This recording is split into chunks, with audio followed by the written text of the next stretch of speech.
In this specific video, we're going to be discussing how you can use WordPress widgets effectively.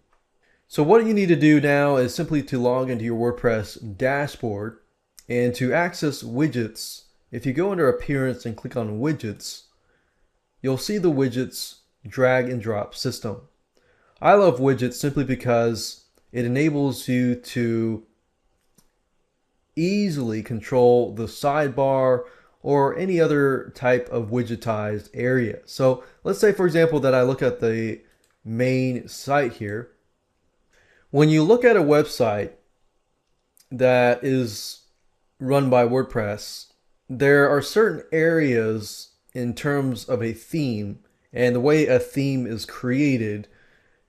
There are certain areas that are widgetized, which basically means you can add widgets to that specific area. Now, normally by default, a WordPress theme, the sidebar is widgetized.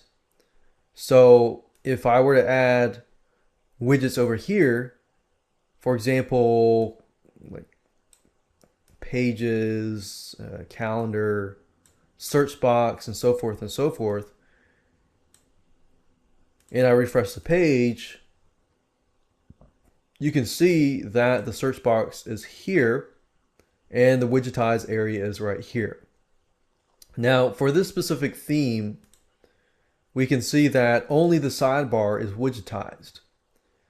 If you're using a specific theme where the footer and other areas of the page are widgetized, then that gives you the ability to really control information, content, and data on those pieces of that specific site.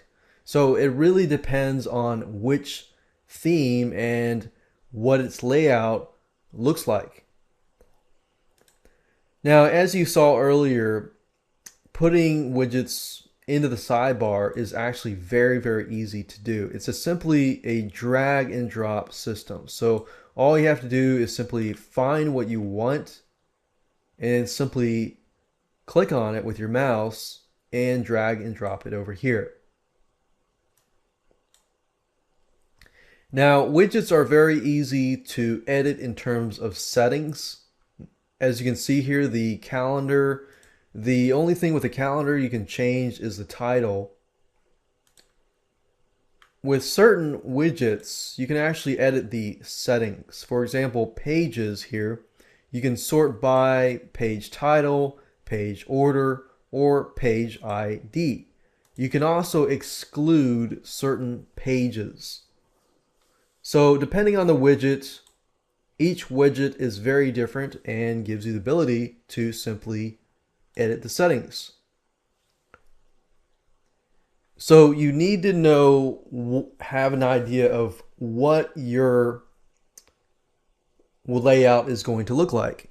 If you know how your WordPress site layout is going to look like, then you can easily put widgets in certain widgetized areas. So that's really how to use widgets, and as you can see, it's very, very easy to use. It's a simple process of planning ahead of time and knowing where to put them.